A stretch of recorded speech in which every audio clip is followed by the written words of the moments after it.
I read this article about Venezuelan prostitutes that I think seem to be relevant on so many different fronts to the things that I'm talking about here. So the title of this article that I read in Bloomberg is Venezuela Prostitutes Earn More Selling Dollars Than Sex. So the interesting thing first about the title is in Venezuela, prostitution is legal.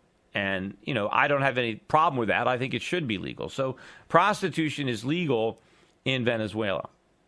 But trading dollars on the black market is illegal, right? And so the article is about how prostitutes who earn dollars, because most of the prostitutes in Venezuela, they don't want Venezuelan money. They want dollars. And a lot of their clients, I guess let's call them clients, have dollars. A lot of them are foreigners who come down to Venezuela to partake in the prostitution. And so they earn dollars. But the idea that they then earn even more money illegally trading some of those dollars on the black market to people who need them, who aren't prostitutes and have no access to dollars, who need dollars to get the things that you want. Because everything that you need is going to be available on the black market if you want anything. And, of course, the official exchange rate is so much different than the black market rate, so much lower. And if you really want anything, I mean, they got 50% inflation, and it's probably higher than that in Venezuela. So they don't suffer from lowflation over there.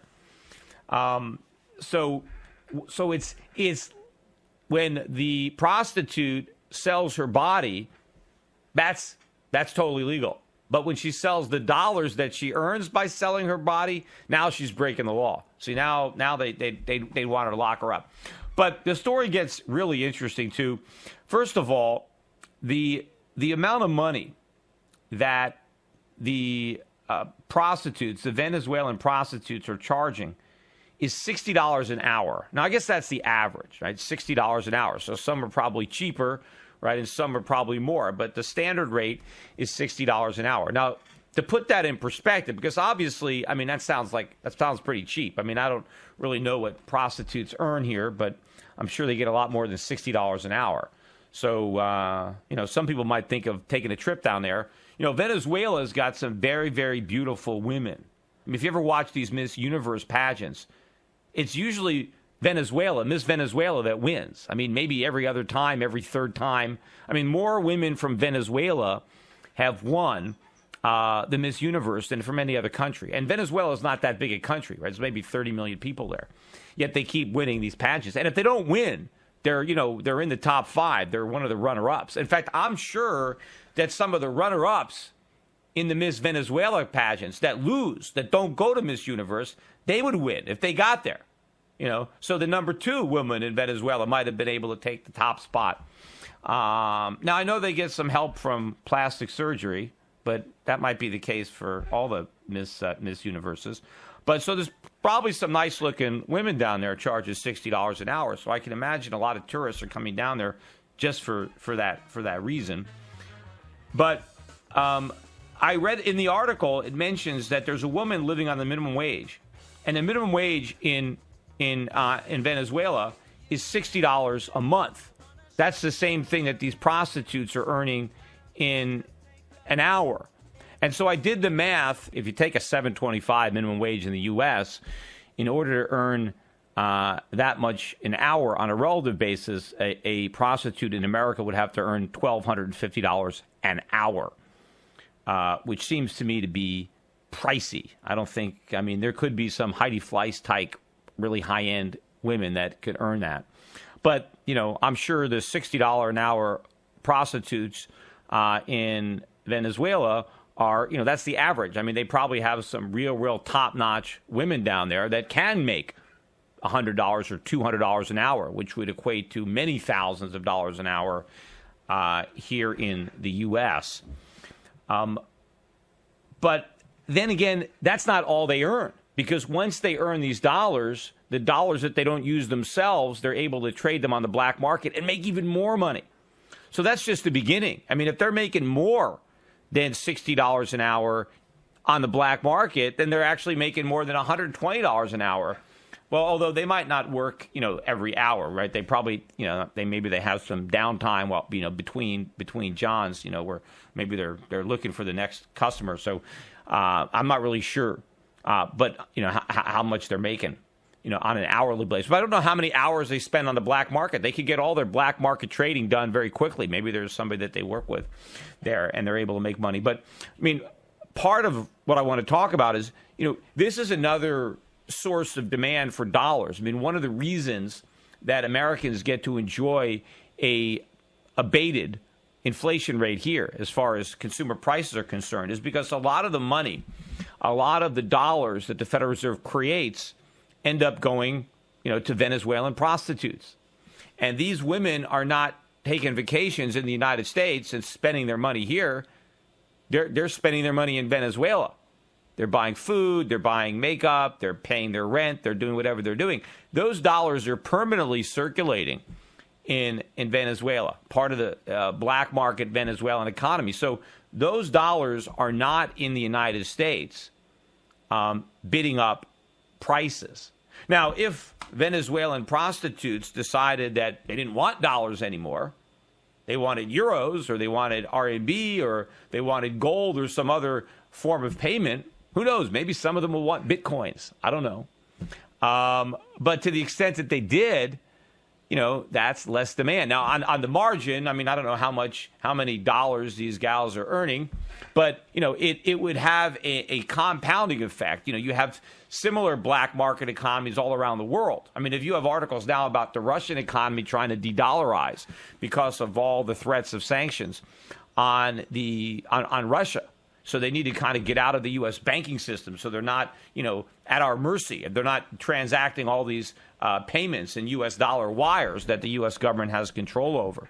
But to the extent that there is a loss of confidence in the dollar, we've got to worry about what Venezuelan prostitutes want to charge, what they're going to tell the sailors that show up on the docks, what currency they need to buy their services.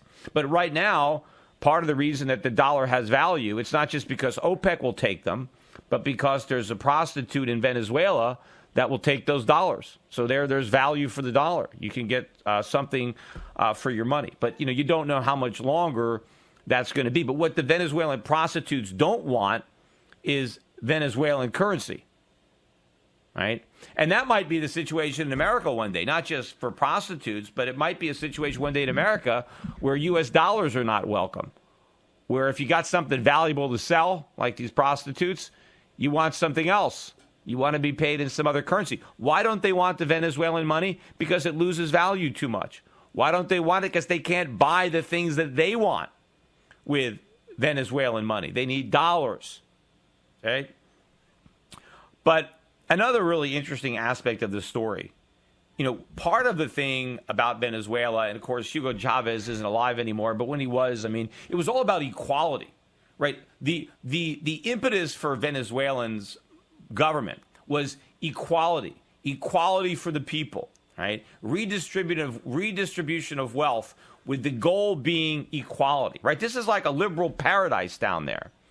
In fact, if you remember when Hugo Chavez died, remember a lot of the big Hollywood guys, Sean Penn came out and had all these great things to say about him, Oliver Stone, even President Obama. I don't know that he necessarily flattered him. I can't remember, but he didn't condemn him, and he should have been condemned. He's a terrible, terrible man who is responsible for lots of misery in Venezuela, a country that should be very wealthy. They've got lots of oil. They should have a high standard of living. The only thing in their way, the only thing stopping the Venezuelans from having wealth is the government. The government is in the way, and they're in the way in the name of equality. Yes, you have a lot of equality in Venezuela. People are equally poor.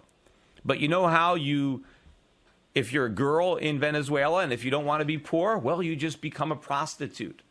Now, I'm sure that prostitutes in Venezuela are not only earning a lot of money relative to the minimum wage, they're probably out earning the lawyers and the doctors who are, probably, having to accept local currency for their services. It's probably one of the highest earning professions down there in Venezuela, certainly for women. And so I bet a lot of young women are, want to be prostitutes. It's probably, why? Because the prostitutes have the money. They have the stuff. They have the money to buy all the things that everybody wants. It's probably pretty glamorous down there. And, you have all these liberals, they want to criticize, capitalism is bad. It exploits women because they're paid 70 cents on the dollar. What about a system that is so bad that women have no choice but to become prostitutes? I mean, why don't they criticize all the young women who are forced into prostitution as an only way to make a living because of the terrible policies of equality that they're pursuing down there in Venezuela? I mean, for all the talk about equality, you look down there. If you want to talk about big government, socialism, wealth redistribution, it's not fair. The government has to come in there and tax the wealth of the rich and distribute the profits to everybody else, nationalize industries.